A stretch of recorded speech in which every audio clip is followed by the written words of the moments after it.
I am the Tofu Golem. Please enjoy the video. In this video, I will explain how to change oil in a Jeep Compass.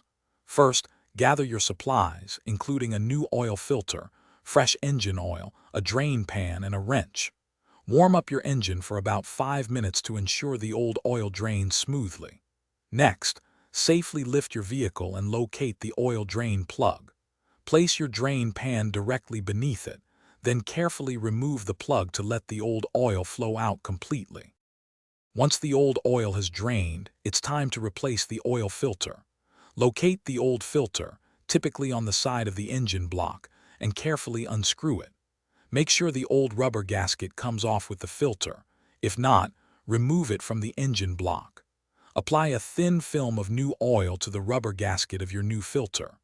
Then, hand tighten the new filter until it's snug, followed by an additional 1/4 turn with a wrench. Now, securely replace the oil drain plug and tighten it properly to prevent leaks. Next, find the oil fill cap on your engine, usually marked with an oil can symbol, and remove it. Carefully pour the recommended amount and type of new engine oil into the fill opening. Consult your owner's manual for the exact oil capacity, which is typically around 5 quarts. After adding the oil, replace the cap and check the oil level with the dipstick, adding more if needed. Finally, start your engine and let it run for a minute or two to circulate the new oil, then shut it off and check for any leaks around the drain plug and filter. Properly dispose of your old engine oil at an approved recycling facility. Never pour it down the drain.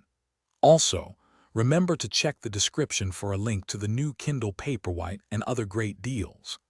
Lastly, reset your vehicle's oil change indicator light, usually found in your owner's manual instructions. Thanks for watching. Consider subscribing if we helped you today.